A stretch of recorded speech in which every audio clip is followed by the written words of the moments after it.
Hello everyone, ನಾನು ಸರಿತಾ. ಎಲ್ಲರೂ prelims ಚೆನ್ನಾಗಿ ಮಾಡಿದ್ದೀರಾ ಅಂತ ಅಂದ್ಕೊಳ್ತಿದ್ದೀನಿ. This is time for mains. ಮೇನ್ಸ್ಗೆ ಹೇಗೆ ಓದಬೇಕು, ಏನು ಓದಬೇಕು, ಯಾವ ಸೋರ್ಸಿಂದ ಓದಬೇಕು, ಆನ್ಸರ್ ಹೇಗೆ ಬರೀಬೇಕು, ಇದೆಲ್ಲ ಗೊಂದಲ ನಿಮಗಿರುತ್ತೆ. ಸೊ 2 ಸಬ್ಜೆಕ್ಟ್, ಒಂದು ಎನ್ವಿರಾನ್ಮೆಂಟ್, ಇನ್ನೊಂದು ಸೋಷಿಯಾಲಜಿ, ಸಮಾಜಶಾಸ್ತ್ರ ಮತ್ತು ಪರಿಸರ ವಿಜ್ಞಾನ. ಈ 2 ಸಬ್ಜೆಕ್ಟ್ಸ್ನ ಕಂಪ್ಲೀಟ್ಲಿ ಮೇನ್ಸ್ ಓರಿಯೆಂಟೆಡ್ ಆಗಿ ಕನ್ನಡ ಮತ್ತು ಇಂಗ್ಲೀಷ್ ಎರಡೂ ಲ್ಯಾಂಗ್ವೇಜಸಲ್ಲೂ ಕೂಡ NCG ಅಕಾಡೆಮಿಲಿ ಕ್ಲಾಸ್ ಮಾಡಿಕೊಂಡಿದ್ದೇನೆ. ಸೊ ಯಾರಿಗೆ ಆಸಕ್ತಿ ಇದೆ, ಓಕೆ, ಪ್ಯೂರ್ಲಿ ಮೇನ್ಸ್ ಕ್ಲಾಸಸ್ ತೊಗೋಬೇಕು ಅಂತ ಅವರು ಈ ನಂಬರ್ಗೆ ಕಾಂಟ್ಯಾಕ್ಟ್ ಮಾಡ್ಬೋದು. ಅದಕ್ಕೂ ಮುಂಚೆ ಕೆಲವೊಂದು ಬೇಸಿಕ್ ಡೌಟ್ಸು ಅಥವಾ ಬೇಸಿಕ್ ಇನ್ಫಾರ್ಮೇಷನ್ ಕೊಡ್ತೀನಿ. ಮೇನ್ಸಿಗೆ ಹೇಗೆ ಓದಬೇಕು, ಓಕೆ, ಯಾವ ರೀತಿ ಪ್ರಿಪೇರ್ ಆಗಬೇಕು, ಸೊ ಯಾವ ಥರ ಪ್ರಶ್ನೆಗಳು ಆಲ್ರೆಡಿ ಬಂದಿದೆ, ಮುಂದೆ ಯಾವ ರೀತಿ ಬರ್ಬೋದು, ಇದನ್ನು ನೋಡೋಣ. ಓಕೆ, ಫಸ್ಟ್ ಬಂದು ಎನ್ವಿರಾನ್ಮೆಂಟಲ್ ಸೈನ್ಸ್ ತೊಗೊಳ್ಳೋಣ. ಪರಿಸರ ವಿಜ್ಞಾನ ನೋಡಿ, ಮೊನ್ನೆ ಪ್ರಿಲಿಮ್ಸಲ್ಲಿ ಪ್ರಶ್ನೆಗಳು ಹೇಗಿತ್ತು. Okay, so totally dynamic.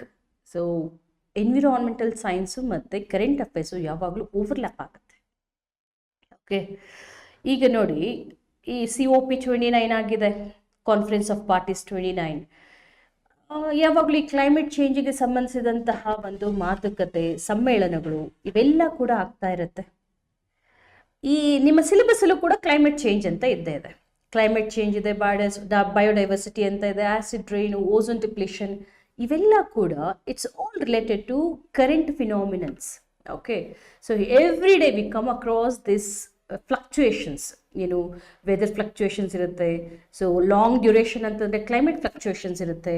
ಇದಕ್ಕೆಲ್ಲ ಯಾರು ಕಲ್ಪ್ರಿಟ್ಸ್ ಯಾರು ಅಂದರೆ ನಾವೇ human beings. Anthropogenic activities are polluting the environment.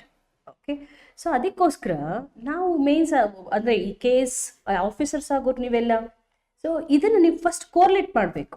Okay, ಪ್ರಸ್ತುತ ಒಂದು ವಿದ್ಯಮಾನಗಳು, ಸೊ ಅಭಿವೃದ್ಧಿ ಚಟುವಟಿಕೆಗಳು ನಮ್ಮ ಒಂದು ಪರಿಸರವನ್ನು ಹೇಗೆ ಹಾಳುಗೆಡ್ತಿದೆ. ಓಕೆ, ಸೊ ಅದನ್ನು ಕೋರ್ಲೇಟ್ ಮಾಡಿ ಸುಮಾರು ಸತಿ ನೋಡಿ, ಕ್ಲೈಮೇಟ್ ಚೇಂಜ್ ಮೇಲೆ ಪ್ರಶ್ನೆ ಇದ್ದೇ ಇರುತ್ತೆ.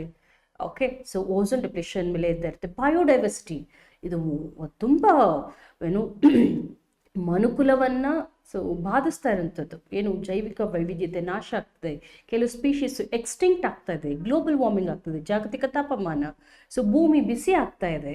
ಸೊ ನೋಡಿ, ಮೊದಲೆಲ್ಲ ನಮಗೆ ಕರೆಕ್ಟ್ ಸೀಸನ್ಸ್ ಇರ್ತಿತ್ತು, ಚಳಿಗಾಲ, ಮಳೆಗಾಲ, ಬೇಸಿಗೆಕಾಲ. ಇವಾಗೆಲ್ಲ ಈ ಸೀಸನ್ಸ್ ಎಲ್ಲ ತುಂಬ ವೇರಿಯೇಷನ್ಸ್ ಆಗ್ತಾ ಇದೆ. So it's all due to this global warming, climate change and pollution. So ಅದಕ್ಕೋಸ್ಕರ ಈ ಕರೆಂಟ್ ಅಫೇರ್ಸ್ನ ಇದ್ರ ಜೊತೆ ಕಾರ್ಲೇಟ್ ಮಾಡೋದು ಗೊತ್ತಿರಲೇಬೇಕು ನಿಮಗೆ. ಓಕೆ, ಸೊ ಎನಿ ಹೌ ನೋಡಿ, ಬಯೋಡೈವರ್ಸಿಟಿ ಮೇಲೆ ಇತ್ತೀಚೆಗೆ ಸ್ಪೀಶೀಸ್ ಮೇಲೆ ಅಂತಲೂ ಸುಮಾರು ಪ್ರಶ್ನೆಗಳು ಬರ್ತಾ ಇರುತ್ತೆ. Okay, so endemic species, endangered species, ಇದರ ಮೇಲೆ ಪ್ರಶ್ನೆಗಳಿದ್ದೇ ಇರುತ್ತೆ. ಸೊ ಅದೆಲ್ಲ ಕೂಡ ಬಯೋಡೈವರ್ಸಿಟಿಗೆ related topic. So what I wanted to say is, ಯಾವಾಗಲೂ ಕೂಡ environment is always correlating with the current affairs. Okay, so ನೋಡಿ, 6 ಯೂನಿಟ್ಸ್ ಇದೆ. ಆಸ್ ಐ ಟೋಲ್ಡ್ ಯು, ಎನ್ವಿರಾನ್ಮೆಂಟಲ್ಲಿ 6 ಯೂನಿಟ್ಸ್, 6 ಘಟಕಗಳಿದೆ. 6 ಘಟಕಗಳಿಂದ ಎಷ್ಟು ಪ್ರಶ್ನೆ ಬರ್ಬೋದು ಅಂತಂದರೆ, ಸೊ 6 ಪ್ರಶ್ನೆ ಅಥವಾ 7 ಪ್ರಶ್ನೆ ಬರ್ಬೋದು. ಓಕೆ, ಎನ್ವಿರಾನ್ಮೆಂಟ್ ಸೈನ್ಸ್ಗೆ ಹೆಚ್ಚು ಹೊತ್ತು ಕೊಡಬೇಕು ಅಂತಂದರೆ 7 ಪ್ರಶ್ನೆ ಕೂಡ ಕೇಳ್ತಾರೆ. ಫಸ್ಟ್ ಯೂನಿಟ್ ಏನಿದೆ, ಎನ್ವಿರಾನ್ಮೆಂಟಲ್ ಸೆಗ್ಮೆಂಟ್ಸ್. ನೋಡಿ, ಪ್ರತಿಯೊಬ್ಬರಿಗೂ ಗೊತ್ತು ಫಾರೆಸ್ಟ್ ಕನ್ಸರ್ವೇಷನ್ ಅಂದರೆ ಕಾಡು ರಕ್ಷಣೆ ಮಾಡೋದು ಎಲ್ಲರಿಗೂ ಗೊತ್ತಿಲ್ವಾ, ಯಾವ ರೀತಿ ಮಾಡಬೇಕು. ಇದಕ್ಕೆ ಸುಮಾರಾಗಿ ನೀವು ಅಂದರೆ ಈ ಕರ್ನಾಟಕ ಸರ್ಕಾರದ ಮತ್ತು ಭಾರತ ಸರ್ಕಾರದ ಯೋಜನೆಗಳನ್ನು ಸುಮಾರು ತೊಗೊಂಡ್ಬರ್ಬೇಕು. ಜಾಯಿಂಟ್ ಫಾರೆಸ್ಟ್ ಮ್ಯಾನೇಜ್ಮೆಂಟ್ ಅಂತ ಇರ್ಬೋದು. ಸೊ ಮತ್ತು ಈಗ ನಮ್ಮ ಕರ್ನಾಟಕದಲ್ಲೂ ಕೂಡ ಈ ಒಂದು ಹಸಿರು ರಕ್ಷಕ ಅಂತ ತಂದಿದ್ದಾರೆ. ಹಸಿರು ರಕ್ಷಕ 1 ವರ್ಷಕ್ಕೆ 2 ಲಕ್ಷ ಸಸಿಗಳನ್ನು ನೆಡಬೇಕು ಅಂತ ಅಂದ್ಬಿಟ್ಟು. ಓಕೆ, ಯಾಕೆ ಅಂತಂದರೆ ಈಗ ಬ್ರ್ಯಾಂಡ್ ಬೆಂಗಳೂರು ಅಂತ ಮಾಡಬೇಕು ಅಂತಿದ್ದಾರಲ್ಲಪ್ಪ. ಬ್ರ್ಯಾಂಡ್ ಬೆಂಗಳೂರು ಅಂತಂದರೆ ಬರೀ IT ಸಾಫ್ಟ್ವೇರ್ ಅಥವಾ ಡೆವಲಪ್ಮೆಂಟಲ್ಲಿ ಅಷ್ಟೇ ಬ್ರ್ಯಾಂಡ್ ಮಾಡಬೇಕು ಅಂತಲ್ಲ. ಪ್ರತಿಯೊಬ್ಬ ನಾಗರಿಕನ ಹಿತರಕ್ಷಣೆಗಾಗಿ, ಅವನ ಸ್ವಾಸ್ಥ್ಯಕ್ಕಾಗಿ, ಅವನ ಆರೋಗ್ಯಕ್ಕಾಗಿ, ಅವನ ಅಭಿವೃದ್ಧಿಗಾಗಿ ಪರಿಸರವನ್ನು ಕೂಡ ರಕ್ಷಣೆ ಮಾಡಬೇಕು.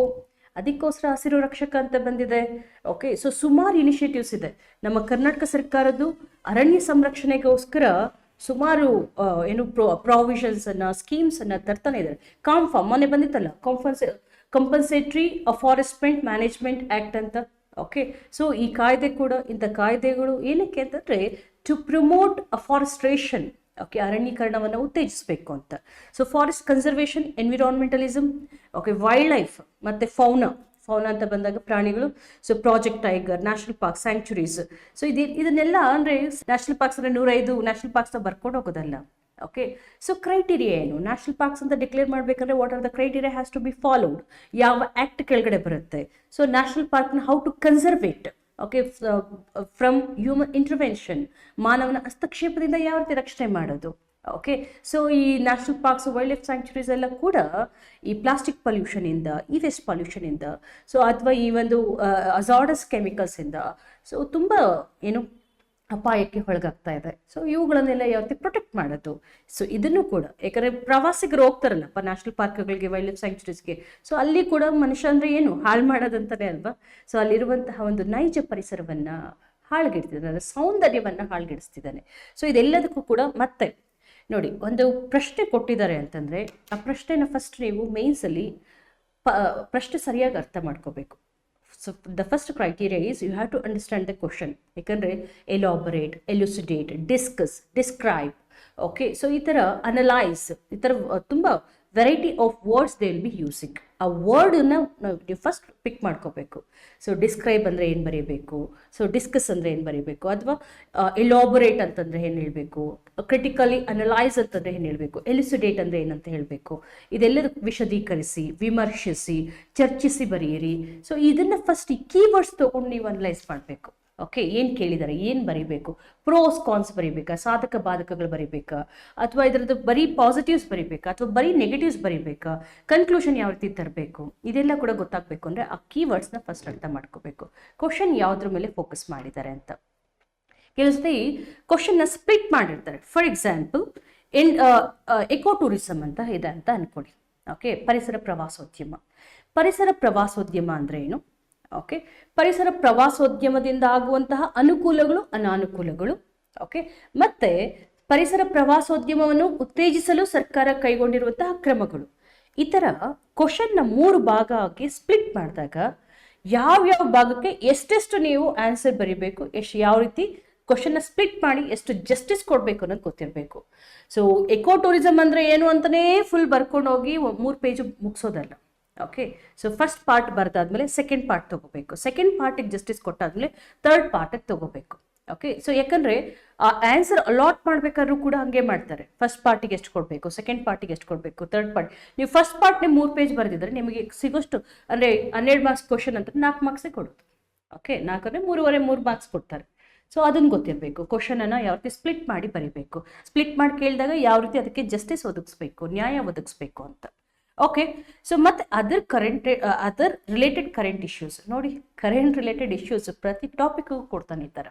ಓಕೆ, ಸೊ ಯಾಕೆ ಅಂತಂದರೆ ನೋಡಿ, ನ್ಯಾಷನಲ್ ಪಾರ್ಕ್ಸಲ್ಲಿ ಯಾವಾಗಲೂ ವೈಲ್ಡ್ ಲೈಫ್ ಸ್ಯಾಂಕ್ಚುರೀಸ್ಗೆ ಇದ್ದೇ ಇರುತ್ತೆ. ಈಗ ನಮ್ಮಲ್ಲಿ ಈಗ ಲೆಪರ್ಡ್ ಸಫಾರಿ ಅಂತ, ನೈಟ್ ಸಫಾರಿ ಅಂತ ಸ್ಟಾರ್ಟ್ ಮಾಡಿದ್ದೀವಿ ಬನ್ನೇರುಘಟ್ಟದಲ್ಲಿ. ಏನೋ ಒಂದು ಹೊಸ ಇಶ್ಯೂಸ್ ಇದ್ದೇ ಇರುತ್ತೆ. ಸೊ ಇಲ್ಲೊಂದು ಕಮಲಾಪುರದಲ್ಲಿ, ಫಸ್ಟ್ ಬಳ್ಳಾರಿ ಕಮಲಾಪುರದಲ್ಲಿ ಒಂದು ನೈಟ್ ಸಫಾರಿ ಅಂತ ಮಾಡಿದ್ರು. ಓಕೆ, ಈ ಥರ ಹೊಸ ಏನೋ ಒಂದು ವೈಲ್ಡ್ ಲೈಫ್ ಸ್ಯಾಂಕ್ಚುರಿ ಅಥವಾ ಒಂದು ನ್ಯಾಷನಲ್ ಪಾರ್ಕ್ ಅಂತಂದರೆ ಏನೋ ಒಂದು ಹೊಸ ಇಶ್ಯೂ ಇದ್ದೇ ಇರುತ್ತೆ. So impact of mining on forest and environment ಇದೇ ಅಲ್ವಾ ಈಗ ಬಾಧಿಸ್ತಾ ಇರೋದು. ಇಡೀ ಒಂದು ವಿಶ್ವವನ್ನು, ಇಡೀ ದೇಶವನ್ನು, ಸೊ ಪ್ರಕೃತಿಯನ್ನು ಬಾಧಿಸ್ತಿರುವಂಥ ವಿಷಯ. ಮೈನಿಂಗ್ ಮಾಡಲೇಬೇಕು, ಮಾಡದೇ ಇದ್ರೆ ಖನಿಜಗಳು ಸಿಗಲ್ಲ, ಖನಿಜಗಳಿಲ್ಲ ಅಂತಂದರೆ ಅಭಿವೃದ್ಧಿ ಮಾಡಲಿಕ್ಕಾಗಲ್ಲ, ದೇಶ ಆರ್ಥಿಕ ಒಂದು ಪ್ರಗತಿಯನ್ನು ಸಾಧಿಸ್ಲಿಕ್ಕಾಗಲ್ಲ. ಆದರೆ ಖನಿಜಗಳು ಅಂತ ನಾವು ಭೂಮಿನ ಬರೆದು ಮಾಡ್ತಾ ಹೋದರೆ where is the concept of sustainable development? ಸುಸ್ಥಿರ ಅಭಿವೃದ್ಧಿಯಲ್ಲಿ ಬರುತ್ತೆ. ಇರೋದನ್ನೆಲ್ಲ ಬಗದು ಬಾಯಿಗೆ ಹಾಕೊಂಡ್ಬಿಟ್ರೆ ಸೊ ಅದು ಸುಸ್ಥಿರ ಅಭಿವೃದ್ಧಿ ಹೆಂಗಾಗುತ್ತೆ? ಅದಕ್ಕೇನೆ ಇರುವಂತಹ ರಿಸೋರ್ಸಸನ್ನು ಎಷ್ಟು ಮ್ಯಾಕ್ಸಿಮಮ್ ನಾವು ಅದನ್ನು ಯುಟಿಲೈಸ್ ಅಂದರೆ ಮ್ಯಾಕ್ಸಿಮಮ್ ಎಷ್ಟು ರೇಷನಲ್ ಆಗಿ ಯೂಸ್ ಮಾಡ್ಬೋದು ಅಂತ. ಓಕೆ, ನಮ್ಗೆ ಆಗೋಷ್ಟು ಎಷ್ಟು ಬೇಕೋ ಅಷ್ಟನ್ನೇ ನಾವು ಮೈನಿಂಗ್ ಮೂಲಕ ಪಡಿಬೇಕು. ಓಕೆ, ಸೊ ಆದಷ್ಟು ಪ್ರಕೃತಿಯನ್ನು ನಾವು ನಾಶ ಮಾಡದೆ, ಓಕೆ, ಸೊ ನಮಗೆ ಎಷ್ಟು ನಮ್ಮ ಅಗತ್ಯಕ್ಕೆ ಎಷ್ಟು ಬೇಕೋ ಅಷ್ಟು ಖನಿಜಗಳನ್ನು ಅಷ್ಟೇ ಬಳಸಬೇಕು. ಮುಂದಿನ ಒಂದು ತಲೆಮಾರುಗಳಿಗೂ ಕೂಡ ಈ ಖನಿಜಗಳನ್ನು ನಾವು ಶೇಖರಿಸಿಡಬೇಕು. ಅದೇ ಅಲ್ವಾ ಯು ಎನ್ ಎಸ್ ಡಿ ಜಿಲಿ ಇದು ಒಂದು ಗೋಲ್ ಆಗಿರುತ್ತೆ, ಪರಿಸರ ಸಂರಕ್ಷಣೆ. ಓಕೆ, ಸೊ ಎನಿವೆ ಈ ಥರ ಒಂದು ಪ್ರಶ್ನೆ ಕೊಟ್ಟಿದ್ದಾರೆ ಅಂದರೆ ಅದನ್ನು ಅನಲೈಸ್ ಮಾಡಿ. ಓಕೆ, ಲಾಸ್ಟಿಗೆ let me tell you, for every topic in your environment so you have to add some current affairs. ಯಾವುದಾದ್ರೂ ತಗೊಳ್ಳಿ. So take whichever topic you wanted to take. Okay, ಯಾವ ಟಾಪಿಕ್ ತಗೊಂಡ್ರು ಅದಕ್ಕೆ current affairs ಅಂತ ಇದ್ದೇ ಇರುತ್ತೆ. ನಾನು ಕ್ಲಾಸಲ್ಲಿ ಮಾಡ್ಬೇಕಾದ್ರೆ ಸೊ ಸ್ಟ್ಯಾಟಿಕ್ಸ್ ಹೇಳ್ಬಿಟ್ಟು ಅದ್ರ ರಿಲೇಟೆಡ್ ಕರೆಂಟ್ ಅಫೇರ್ಸನ್ನು ಅಲ್ಲಿ ಹೇಳಿರುತ್ತೆ. ಓಕೆ, ಒಂದು ಟಾಪಿಕಲ್ಲಿ ಆ ವರ್ಷದಲ್ಲಿ ಏನೇನೆಲ್ಲ ಕರೆಂಟ್ ಅಫೇರ್ಸ್ ಇದೆ, ನ್ಯಾಷನಲ್ ಮತ್ತು ಇಂಟರ್ನ್ಯಾಷನಲ್, ನ್ಯಾಷನಲ್, ಸ್ಟೇಟ್, ಆ ಟಾಪಿಕ್ ಸಂಬಂಧಿಸಿದಂತಹ ಕೆಲವೊಂದು ಕರೆಂಟ್ ಅಫೇರ್ಸನ್ನು ಅಲ್ಲಿ ಆ್ಯಡ್ ಮಾಡಿರ್ತೀನಿ. ಯಾಕಂದರೆ ಅವರು ಈ ಒಂದು ಸಿಲೆಬಸಲ್ಲಿ ಇರೋದನ್ನ ಕೇಳಿದೆ, ಕರೆಂಟ್ ಅಫೇರ್ಸಲ್ಲಿ ಇರೋದನ್ನ ಕೇಳಿದ್ರೆ ಅಲ್ವಾ. ಸೊ ಅದಕ್ಕೋಸ್ಕರನೇ so you should know that ಏನು current affairs, so it is a integral part of your environmental science. Okay, next ನೋಡಿ, second national resources types of. ಬರೀ ಫಾರೆಸ್ಟ್ ಬಗ್ಗೆ ನಿಮಗೆ ಹೇಳ್ತೀನಿ ನೋಡಿ, ನ್ಯೂಸ್ ಪೇಪರಲ್ಲಿ ಬರಲಿ, ಯೋಜನಾದಲ್ಲಿ ಬರಲಿ, ಕುರುಕ್ಷೇತ್ರದಲ್ಲಿ ಬರಲಿ, ಎಲ್ಲಿ ಇನ್ಫಾರ್ಮೇಷನ್ ಬರುತ್ತೆ regarding forest, so current affairs ಮ್ಯಾಗ್ಝಿನ್ಸಲ್ಲಿ ಬರಲಿ, ಅದೆಲ್ಲ ಕೂಡ ನೀವು ತೆಗೆದಿಟ್ಕೊಂಡ್ರೆ ಒಳ್ಳೆಯದು. ಯಾಕಂದರೆ ನಿಮ್ಮ ಸಿಲೆಬಸ್ಸಲ್ಲಿ ಈ ಫಾರೆಸ್ಟ್ ಮೇಲೆ ಸುಮಾರು ಕಡೆ ಏನು ಈ ಟಾಪಿಕ್ಕು ರಿಪೀಟ್ ಆಗಿದೆ. ಅದಕ್ಕೋಸ್ಕರ you should have enough resource for that. Okay, resource ಏನು ಮೇಡಮ್ ಓದೋದು, ಯಾವುದರಿಂದ ಎನ್ವಿರಾನ್ಮೆಂಟ್ ಸೈನ್ಸ್ ಓದಬೇಕು ಅಂತಂದರೆ, ಸೊ ಅಗೇನ್ ಯೋಜನಾ ಕುರುಕ್ಷೇತ್ರ ಮ್ಯಾಗ್ಝಿನ್ಗಳಲ್ಲಿ ಎನ್ವಿರಾನ್ಮೆಂಟ್ ರಿಲೇಟೆಡ್ ಟಾಪಿಕ್ಸು ತುಂಬ ಬರ್ತಾ ಇರುತ್ತೆ, ಕರೆಂಟ್ ಅಫೇರ್ಸಲ್ಲಿ ಬರ್ತಾ ಇರುತ್ತೆ. ಓಕೆ, ಸೊ ಅದ್ರ ಜೊತೆಗೆ ನಮ್ಮ ಬೇಸಿಕ್ಸ್ ಬುಕ್ಸ್ ಅಂತೂ ಇದೆ. ಓಕೆ, PMF IAS ಇದೆ, ಸೊ ಮತ್ತು ಶಂಕರ IAS ಇದೆ. ಸೊ ಅದ್ರ ಜೊತೆಗೆ ಇಲ್ಲಿ ನಮ್ಮ ಕರ್ನಾಟಕದಲ್ಲಿ ಭೈರಪ್ಪ ಸರ್ದು ಬುಕ್ ಇದೆ. ಸೊ ಇದನ್ನು ಕೂಡ ರೆಫರ್ ಮಾಡ್ಬೋದು, ರೈಟ್. ಇದಾದಮೇಲೆ ನೋಡಿ, ನ್ಯಾಚುರಲ್ ರಿಸೋರ್ಸಸ್ ಫಾರೆಸ್ಟ್ ಅಂತ ಇದೆ. ಇನ್ಫ್ರಾಸ್ಟ್ರಕ್ಚರಿಗೆ ಈಗ dams, roads, rails, bridges, industry, ಇವೆಲ್ಲದಕ್ಕೂ ಇನ್ಫ್ರಾಸ್ಟ್ರಕ್ಚರಿಗೆ ಸೊ ಏನೇನೆಲ್ಲ ಒಂದು ಪ್ರಾಜೆಕ್ಟ್ಸ್ ಅಂದರೆ ಸ್ಕೀಮ್ಸ್ ನಮ್ಮ ಭಾರತ ಸರ್ಕಾರ ತಂದಿದೆ. ಓಕೆ, ಸೊ ಇದನ್ನು ತೊಗೊಂಡ್ಬಂದರೆ ರೋಡ್ಸ್ ಅಂತ ಬಂದರೆ ಭಾರತ ಮಾಲಾ ಅಂತ ಸ್ಕೀಮ್ ಇದೆ. ಓಕೆ, ಸೊ ಮತ್ತು ರೈಲ್ಸ್ ಅಂತ ಬಂದರೆ ರೈಲಿಗೆ ಅಂದರೆ ಈ ಒಂದು ರೈಲ್ ಕನೆಕ್ಟಿವಿಟಿನ ಹೆಚ್ಚಿಸಬೇಕು ಅಂತ ಅಂದ್ಬಿಟ್ಟು so we have plan for it.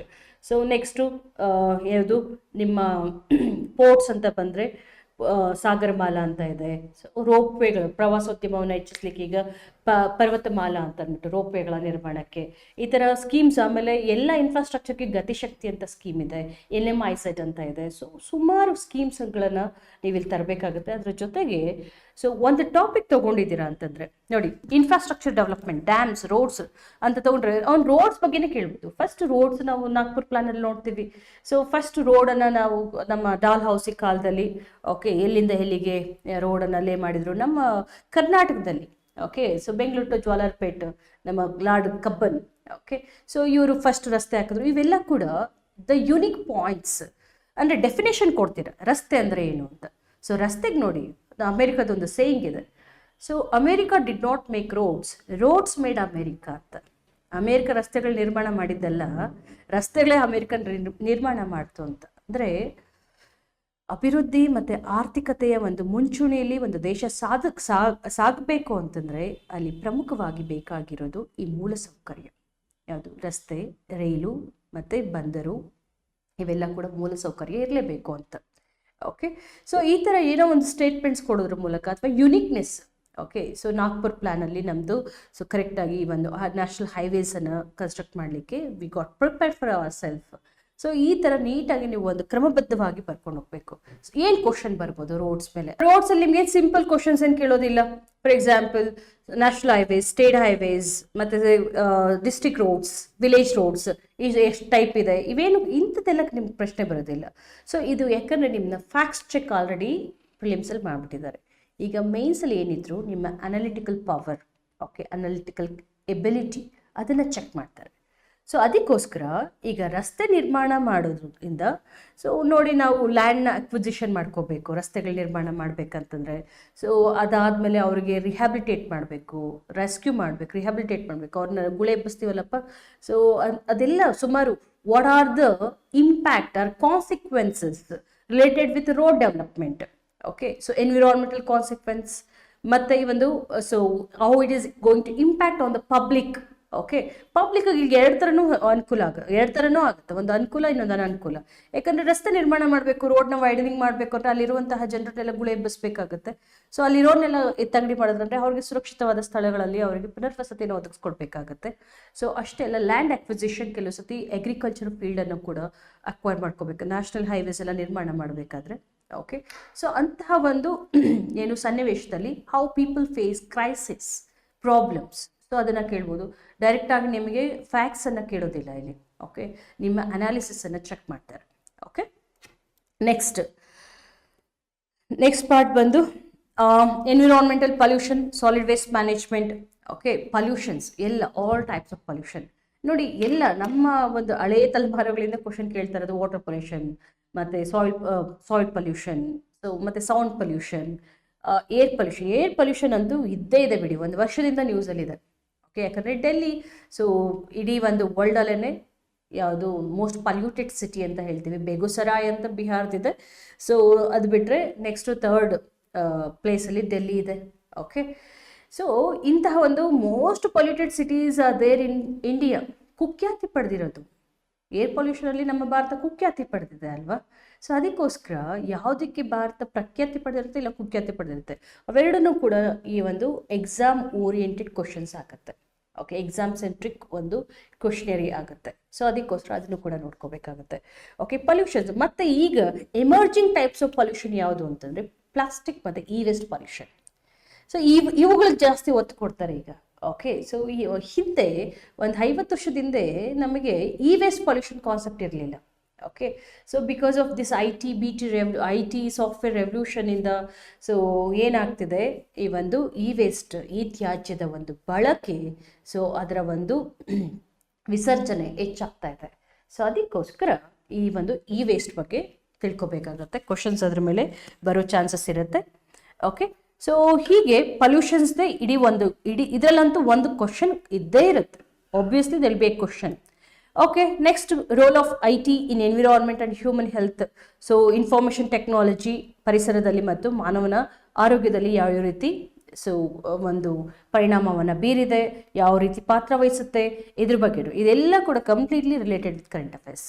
Okay, so global warming ಆಗಿರ್ಬೋದು, ಕ್ಲೈಮೇಟ್ ಚೇಂಜ್ ಆಗಿರ್ಬೋದು, waste land reclamation, everything is related with current affairs. Okay, so 6th unit joint forest management, ಇದೊಂದು ಸ್ವಲ್ಪ ಕೋರ್ ಎಕಾಲಜಿ ಆಗುತ್ತೆ. Okay, core ecology environment.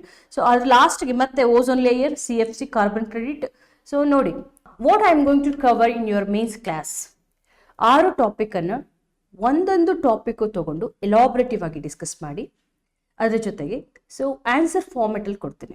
Introduction ಹೇಗಿರಬೇಕು, body ಹೇಗಿರಬೇಕು, conclusion ಹೇಗಿರಬೇಕು.